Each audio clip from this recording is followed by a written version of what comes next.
Tahu nggak atau pernah mikir nggak kenapa setelah Ramadan kita ini orang Islam merayakan Idul Fitri dan dinyatakan seperti terlahir kembali, menjadi manusia baru dan sebagainya. Percaya nggak kalian akan hal ini? Ya harus dong kita percaya, karena itulah ajaran agama kita. Tapi pernahkah kalian berpikir kenapa bisa seperti itu? Kenapa ya ada puasa di mana kita disuruh menahan diri, nggak boleh bohong, nggak boleh marah, nggak boleh berkata-kata kasar lah atau berkata-kata jorok dan lain-lain. Kita dituntut untuk perbanyak zikir, baca Al-Quran, sholat, dan melakukan amalan baik lainnya. Bisa nggak ya dibuktikan bahwa secara harfiah kita ini benar-benar orang yang baru, orang yang terlahir kembali. Profesor John Berg, guru besar psikologi sosial di Universitas Yale, memperkenalkan risetnya yaitu self-talk yang kemudian menghasilkan Berg's Hallway Theory.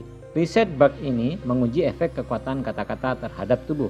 Berg mengumpulkan 40 mahasiswa yang bersedia melakukan hal yang diperintahkannya untuk mengulang dan berkata-kata pada diri sendiri selama 30 hari. Seluruh mahasiswa dibagi menjadi dua kelompok, yaitu kelompok A dan B. Kelompok A yang selalu berkata positif, misalnya hidup ini indah, hidup ini enak, cuaca menyenangkan, rezeki lancar, selalu sehat, lucu, asik. Apapun kata-katanya yang berkonotasi fun, positif, diucapkan berulang-ulang dalam hati selama 30 hari. Kelompok B sebaliknya selalu berkata negatif, misalnya memang nasib susah, kerjaan sulit, zaman gila, pemerintah korup, bangsat, bejat, sialan, brengsek, cari kerja susah, jalan macet, sampah di mana-mana, malas, semua hal yang memberi kesan marah, bete, galau. Dan itu diucapkan berulang-ulang dalam hati selama 30 hari. Kemudian di hari ke-30, kedua kelompok dievaluasi terhadap seluruh ekspresi wajah dan tampilan geraknya melalui sejumlah besar kamera tersembunyi. Evaluasi ini dilakukan oleh 100 orang pakar dari berbagai disiplin ilmu,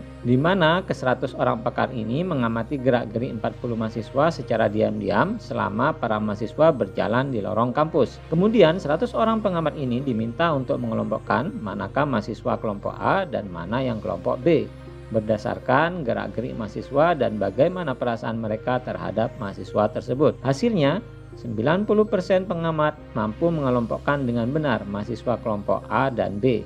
Diperoleh hasil bahwa kelompok A memiliki pancaran yang gloomy atau kilauan wajah berbinar. Misalnya dari salah seorang peserta, walau dia hanya mengenakan jeans dan kaos oblong, tampak kulit mereka terang, ceria, auranya menyenangkan, dan responden menjadi ingin dekat dengan orang-orang tersebut. Sedangkan kelompok B tampak kekumuhan dan kesuraman pancaran wajah, walau pada saat datang menggunakan jas 3 lapis yang parlente. John menjelaskan yang sebenarnya terjadi adalah bahwa manusia ini memiliki bertriliun-triliunan sel. Setiap hari mati kira-kira 30 miliar sel. Sehingga sel manusia hari ini akan berbeda dengan sel manusia 30 hari ke depan ataupun 30 hari yang lalu. Dalam setiap harinya, setiap sel yang mati akan diganti atau tumbuh dengan sel yang baru. Pada saat sel baru itu lahir atau tumbuh, sel tersebut sifatnya netral atau seperti kertas kosong. Kita bisa menulis apapun pada sel ini dengan pikiran dan kata-kata kita. Maka kalau dalam 30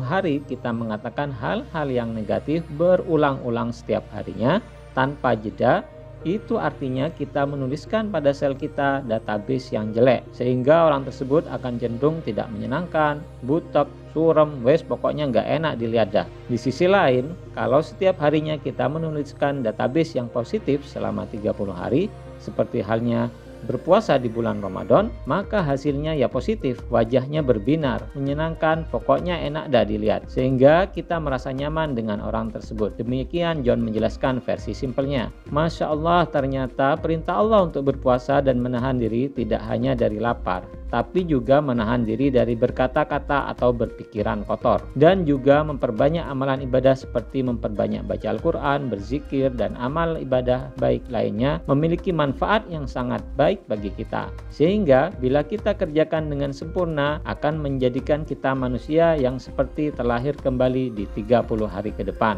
Semoga amal ibadah puasa kita di bulan Ramadan ini bisa sempurna dan diterima Allah Subhanahu wa Ta'ala. Amin.